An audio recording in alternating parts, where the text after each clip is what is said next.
नमस्कार साथियों, रुकिए अगर आप मैट्रिक परीक्षा 2026 देने वाले हो और साइंस में बेहतर स्कोर करना चाहते हो तो ये डे 3 का वीडियो स्किप मत करिएगा, क्योंकि आज के सवाल सीधे एनसीईआरटी प्लस क्वेश्चन बैंक से है और यही सवाल परीक्षा में घूम फिर के पूछे जाते हैं। अगर डे 1 और डे 2 नहीं देखा है तो वीडियो के बाद डिस्क्रिप्शन बॉक्स में लिंक दिया गया है, आप लोग जाकर देख लीजिएगा। तो आज शुरू करते हैं आज का फर्स्ट नंबर क्वेश्चन से और टोटल क्वेश्चन इसमें 1000 कराने वाले हैं। तो यह है फर्स्ट नंबर क्वेश्चन है कि विद्युत आवेश का एसआई मात्रक क्या होता है।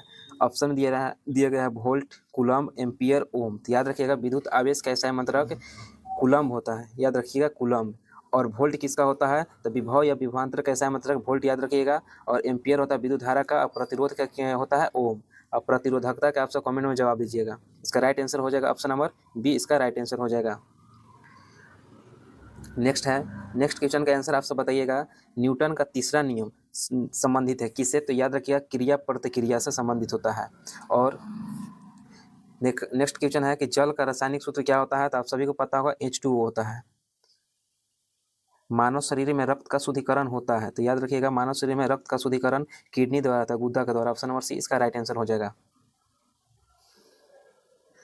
यहाँ पे नेक्स्ट क्वेश्चन है कि उत्तल लेंस हमेशा बनाता है, तो आप सब कमेंट में जल्दी बताइएगा इसका आंसर कौन सा होगा। देखते हैं कितने टॉपर देख रहे हैं एग्जाम। यहाँ पे है कि ऑप्शन ए में है कि वास्तविक प्रतिबिंब, काल्पनिक प्रतिबिंब, दोनों। तो याद रखिएगा दोनों प्रतिबिंब बनता है, ऑप्शन नंबर सी इसका राइट आंसर हो जाएगा।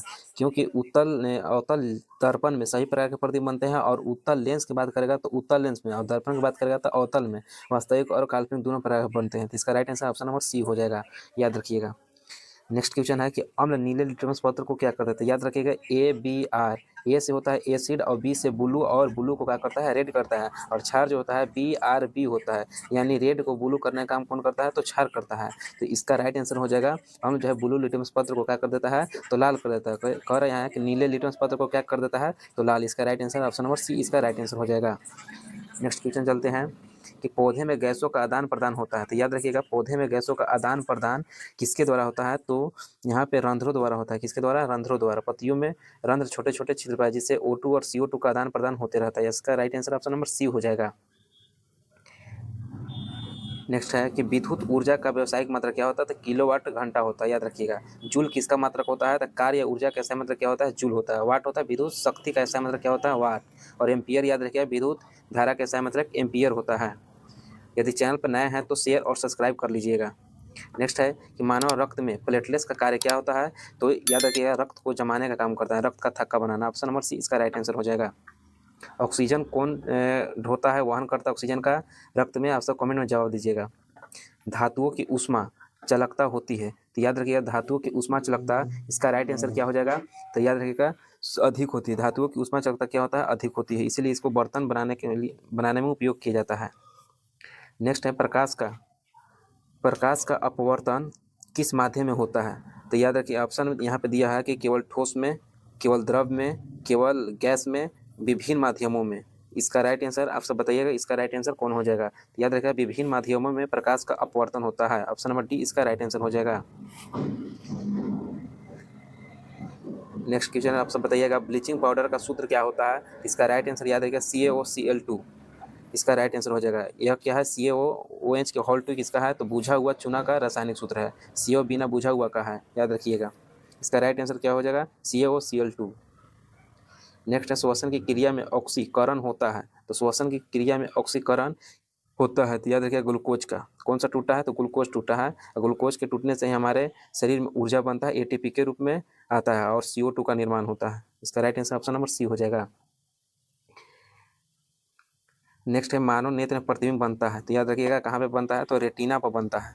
और मानव नेत्र में नेत्र का रंग कौन दर्शाता है, तो आइरिस, रंग बिरंग कौन होता है, तो आइरिस होता है। और नेत्र में दान कौन सा भाग दिया जाता है, तो याद रखिएगा कॉर्निया नेत्र दान में दिया जाता है, और इसका आंसर हो जाएगा रेटिना पर प्रतिबिंब बनता है। और आप सब कमेंट में बताइएगा कि प्रकाश की मात्रा को कौन नियंत्रित करता है, नेत्र का कौन सा पार्ट। नेक्स्ट है कि ध्वनि की पिच निर्भर करती है, तो ध्वनि की पिच किस पर निर्भर करती है, तो उसकी आवृत्ति पर निर्भर करती है। इसका right answer option number C हो जाएगा। नेक्स्ट है कि साबुन का जलीय विलयन होता है, तो साबुन का जलीय विलयन क्षारीय होता है। कैसा होता है, क्षारीय। जो क्षारीय और जो भी मैल ये सब रहता है वो सब कैसा रहता है, अम्लीय रहता है, और क्षारीय जाकर उसे उदासीन करके उसको साफ करने का काम करता है। याद रखिए ऑप्शन नंबर बी इसका राइट आंसर हो जाएगा। नेक्स्ट है सबसे छोटी हड्डी पाई जाती है, तो याद रखिएगा कान में पाई जाती है, और वह सबसे छोटी हड्डी का नाम क्या होता है, तो स्टेपिस होता है। ऑप्शन नंबर सी इसका राइट आंसर हो जाएगा।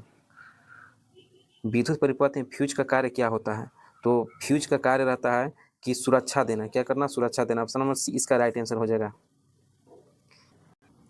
नेक्स्ट क्वेश्चन की ओर चलते हैं, और यदि आप सभी को ये सभी सवाल आसान लग रहा है तो तैयारी आप सभी का सही डायरेक्शन में चल रहा है। नेक्स्ट क्वेश्चन है कि पौधे में भोजन संग्रहित होता है, तो याद रखिएगा किसके रूप में, तो याद रखिएगा स्टार्च के रूप में भोजन क्या होता है, संग्रहित रहता है। ऑप्शन नंबर सी इसका राइट आंसर हो जाएगा।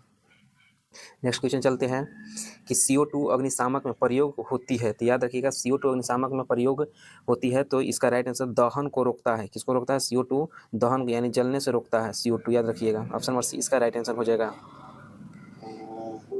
121 नंबर याद करिए कि ध्वनि निर्वात में क्या होती है, तो निर्वात में यहाँ पे ऑप्शन है चलती है, नहीं चलती है, तेज चलती है, धीमी चलती है। तो निर्वात में ध्वनि एक जगह से दूसरी जगह नहीं जा पाए, आप कितना भी चिल्ला लीजिएगा वहाँ पे आपका आवाज़ एक दूसरी जगह नहीं जा पाएगा, नहीं आपको सुनाई देगा। ऑप्शन नंबर बी इसका राइट आंसर हो जाएगा।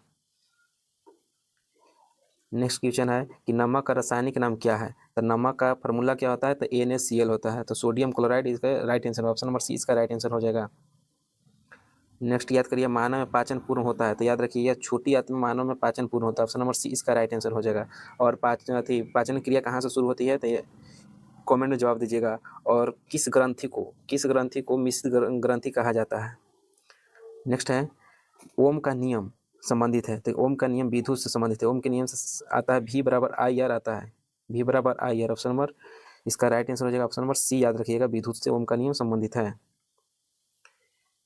नेक्स्ट क्वेश्चन आप सब कमेंट में जवाब दीजिएगा कि पौधे में जल का अवशोषण होता है, तो जल का अवशोषण होता है, ऑप्शन है तना में, पत्तियों में, जड़ रोम से और फूल से। याद रखिएगा ऑप्शन नंबर सी हो जाएगा, जड़ रोम से इसका अवशोषण होता है।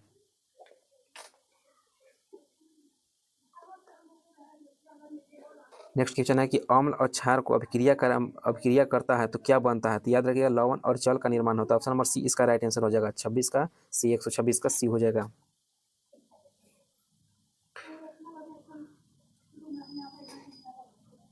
नेक्स्ट है कि रक्त समूह की खोज किसने की थी, तो लैंडस्टीनर किए थे। कौन किए थे, लैंडस्टीनर। और मेंडल को क्या कहा जाता है, आनुवंशिकता का पिता कहा जाता है। 128 नंबर क्वेश्चन कर रहा है कि विद्युत बल में गैसें भरी जाती है, तो याद रखें मुख्य रूप से विद्युत बल में गैसें आर्गन भरी जाती है। इसको बोलेंगे वर्ग 18 AR, इसको शॉर्ट में बोला जाता है। इसका संकेत क्या होता है, आर्गन AR। और इसमें मुख्य रूप से आर्गन, लेकिन यहाँ पे ऑप्शन में नहीं दे रखा है, डी में दे रखा है CO2, तो याद रखिएगा। और आर्गन के साथ नाइट्रोजन भी मिला दिया जाता है। इसका right answer option number B याद रखिएगा। यदि आर्गन या वर्ग 18 का तत्व नहीं ऑप्शन में है तो याद रखिएगा नाइट्रोजन, ऑप्शन नंबर बी इसका राइट आंसर हो जाएगा। नेक्स्ट है कि पौधे में वाष्पोत्सर्जन से लाभ होता है। यहाँ पे है कि पौधे में वाष्पोत्सर्जन से लाभ होता है, तो याद रखिएगा वाष्पोत्सर्जन से जल का अवशोषण होता है, या भोजन बनता है, या ताप नियंत्रण होता है, या बीज नियंत्रण। तो याद रखिएगा ताप नियंत्रण होता है। ऑप्शन नंबर सी इसका राइट आंसर हो जाएगा। 129 का सी, क्योंकि जल का तो अवशोषण होगा नहीं, क्योंकि यहाँ से जल के हानि हो रहा है, वाष्प के रूप में जल निकल जाता है। यहाँ पे जल का अवशोषण नहीं होता है, जल तो निकलता है वाष्प के रूप में, इसे उसी बोलते हैं वाष्पोत्सर्जन। तो वहाँ पे ज़्यादा ताप आता है तो वाष्प के रूप में जल निकलता है, जो जिसको ताप नियंत्रण कहते हैं। ऑप्शन नंबर सी इसका राइट आंसर हो जाएगा। नेक्स्ट है कि यहाँ पे नेक्स्ट क्वेश्चन है कि धातु और अधातु के बीच बंधन होता है। जैसे एन जो है सोडियम क्या है, धातु है, और Cl क्या है, अधातु है। ये दोनों जो है आयनिक बंधन द्वारा जुड़े रहते हैं। ऑप्शन नंबर सी इसका राइट आंसर हो जाएगा। ऑप्शन नंबर सी। नेक्स्ट है, आप लोग थ्योरी में पढ़ चुके हैं इसका। नेक्स्ट है कि मानव शरीर का तापमान लगभग कितना होता है, तो याद रखिएगा मानव शरीर का तापमान लगभग 37 डिग्री सेल्सियस होता है। ऑप्शन नंबर सी इसका राइट आंसर याद रखिएगा। नेक्स्ट है कि विद्युत मोटर का सिद्धांत आधारित है, तो विद्युत मोटर का सिद्धांत याद रखिएगा चुंबकीय प्रभाव पर आधारित है। याद रखिएगा विद्युत मोटर जो है का सिद्धांत किस पर है, तो विद्युत चुंबकीय पर आधारित है, चुंबकीय प्रभाव पर। ऑप्शन बी इसका राइट आंसर हो जाएगा। नेक्स्ट क्वेश्चन है कि पौधे में श्वसन के लिए आवश्यक है, इसे कमेंट में बताइएगा। इसके पहले हम इसका करवा चुके हैं, ये पूरा डिटेल्स इसको पहले करवा चुके हैं डे 1 और डे 2 में। नेक्स्ट क्वेश्चन है कि दूध का जमना क्या है, इसका राइट आंसर आप सब बताइएगा। रासायनिक परिवर्तन, या भौतिक परिवर्तन, या अस्थायी परिवर्तन, या कोई परिवर्तन नहीं। इसका राइट आंसर कौन हो जाएगा, तो रासायनिक परिवर्तन होता है दूध का जमना, यानी दूध को दही में बदलना कौन सा होता है, रासायनिक परिवर्तन होता है। ऑप्शन नंबर ए इसका राइट आंसर हो जाएगा। नेक्स्ट क्वेश्चन की ओर चलते हैं कि नेत्र का कौन सा भाग प्रकाश को नियंत्रित करता है, यह भी क्वेश्चन बता चुके हैं। ये सब आप सब कमेंट में जवाब दीजिएगा, इसका क्या होगा। विद्युत धारा का प्रभाव, यहाँ पे कह रहा है कि विद्युत धारा का प्रभाव नहीं है, तो याद रखिएगा विद्युत धारा का प्रभाव कौन नहीं है, तो इसका right answer option number D हो जाएगा, जैविक नहीं है। लेकिन विद्युत धारा से ऊष्मा भी उत्पन्न होता है, चुंबकीय भी उत्पन्न होता है, चुंबकीय क्षेत्र और रासायनिक उत्पन्न होता है, तो इसका राइट आंसर जैविक नहीं होता, ऑप्शन नंबर डी इसका राइट आंसर हो जाएगा। कह रहा है विद्युत धारा का प्रभाव नहीं है, तो विद्युत धारा का प्रभाव जैविक नहीं है, बाकी यह तीनों है, ऑप्शन नंबर डी इसका राइट आंसर याद रखिएगा। मानव श्वसन तंत्र का मुख्य अंग क्या है, तो मानव श्वसन तंत्र का मुख्य अंग फेफड़ा हो जाता है, याद रखिएगा मुख्य अंग कौन है, तो फेफड़ा।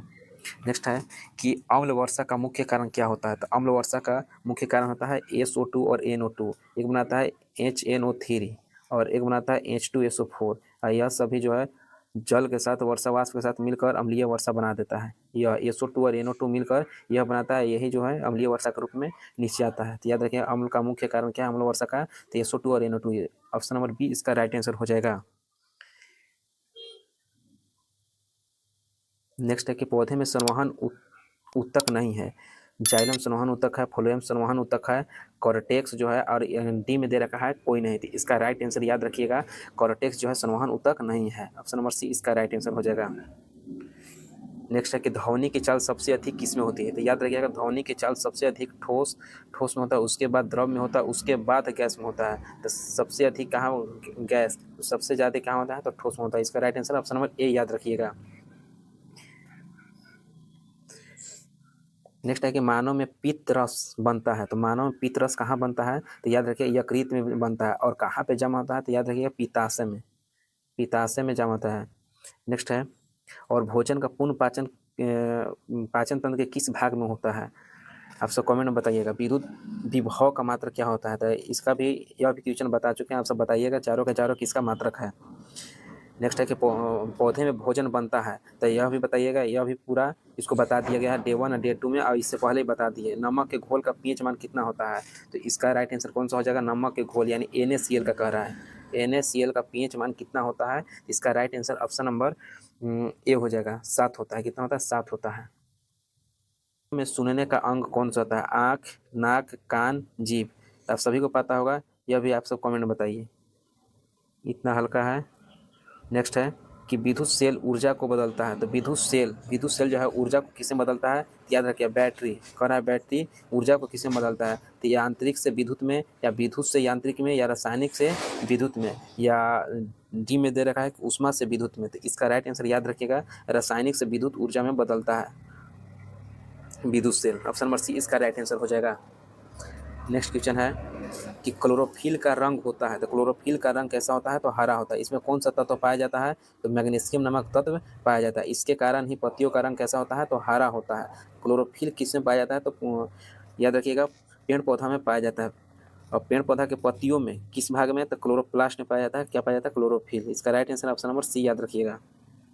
नेक्स्ट है इसमें से अधिकतर क्वेश्चन आपके बोर्ड एग्जाम में पूछ चुका है, बहुत से क्वेश्चन क्या है आने वाला है। सबसे कठोर, नेक्स्ट है कि सबसे कठोर प्राकृतिक पदार्थ कौन होता है, तो सबसे कठोर प्राकृतिक पदार्थ हीरा, याद रखिए, ऑप्शन नंबर बी इसका राइट आंसर हो जाएगा।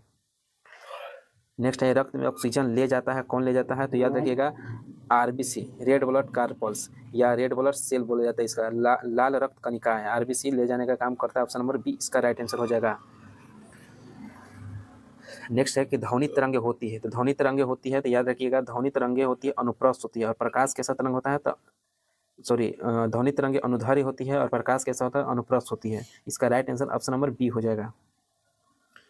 तो यहाँ पे हमने 150 क्वेश्चन कंप्लीट किए, ऐसे ही 1000 क्वेश्चन हमने करवाने वाले हैं, और आपके NCERT और क्वेश्चन बैंक दोनों से यह क्वेश्चन लिया गया है। अगर आपने डे 3 पूरा कंप्लीट कर लिए तो आप लिखिए डे 3 डन है, और डिस्क्रिप्शन में डे 1 और डे 2 का लिंक दिया गया है, आप लोग जरूर जाके देखिएगा, नहीं देखे हैं तो। वीडियो पसंद आया तो लाइक शेयर और सब्सक्राइब जरूर कीजिए। मिलते हैं आपसे डे 4 में, और हाँ डे 4 और भी ज़्यादा खतरनाक होने वाला है।